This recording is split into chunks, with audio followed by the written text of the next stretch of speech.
So today on Trek Org, we're going to have the Katanga versus the Excelsior. Alright, so the Katanga has 2 torpedo launchers as well as 6 disruptors. The Excelsior has 10 Type 9 phasers as well as 4 full-time torpedo tubes. The disruptors can fire 16 volleys at 32,500 and the torpedoes are 3 torpedoes coming out of the 1 torpedo tube in the front, which each torpedo is worth 173,000 points of damage. Now let's look at the Excelsior. The Excelsior is using older model torpedo tubes and are carrying 1 torpedo tube per volley. So the ship will be capable of launching 4 because it has 4 torpedo tubes.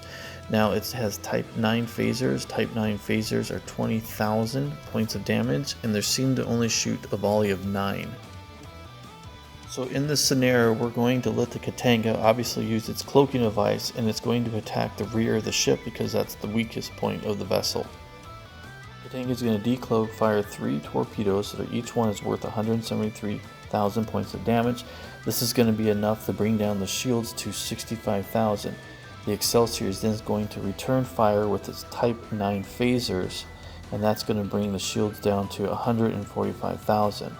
Now at this point, both ships are going to attack with their secondary weapons, the torpedoes being for the Excelsior, and then obviously the disruptors for the Katanga.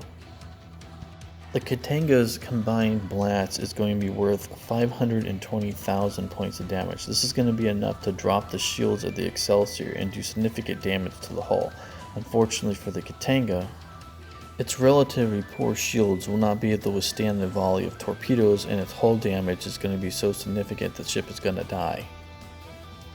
On the other hand, the Excelsior hull points would be down about almost 50%, but the ship would be completely functional and survivable. Obviously, the Katanga is not capable of taking on a Federation Excelsior class starship during the Dominion War era. Now, if we went back in time when these 2 ships were both created, it'd be even worse match for the Katanga, as the Excelsior is far greater in firepower than the Katanga during that time period. This is a more upgraded version of the Katanga. The ship seems to have a pretty advanced torpedo module. Even in the old days, it was able to fire 3 torpedoes from each, either the front or back. That is probably its primary weapons, relying on those torpedoes and obviously the cloaking device. The Katanga is a pretty powerful ship for a ship of its size. Its hull is really reinforced and its shields are pretty good. Overall, even though this ship lost, this is actually a pretty tough ship, especially for a ship that's as old as it is. It actually had aged pretty well, and this must be why the Klingon Empire used it for so long. It is quite efficient, and its design is pretty cheap to build. So this is actually a pretty good warship, in my opinion. The reason why this ship was so incredibly dangerous is during this time period, torpedoes were the #1 weapon that you wanted, and the fact it could shoot 3 instead of just 1 gave it a tactical advantage on top of the cloaking device. Now, its disruptors were slightly stronger than that of the Federation Type 7 phasers, but once the Type 8 phasers came out, that was a game changer. So the Constitution class in this photo had Type 7 phasers, which were like 2,800, and then there was only a few hundred extra points for the disruptors. And the ship carried 6 of them, and then that ship carried 14.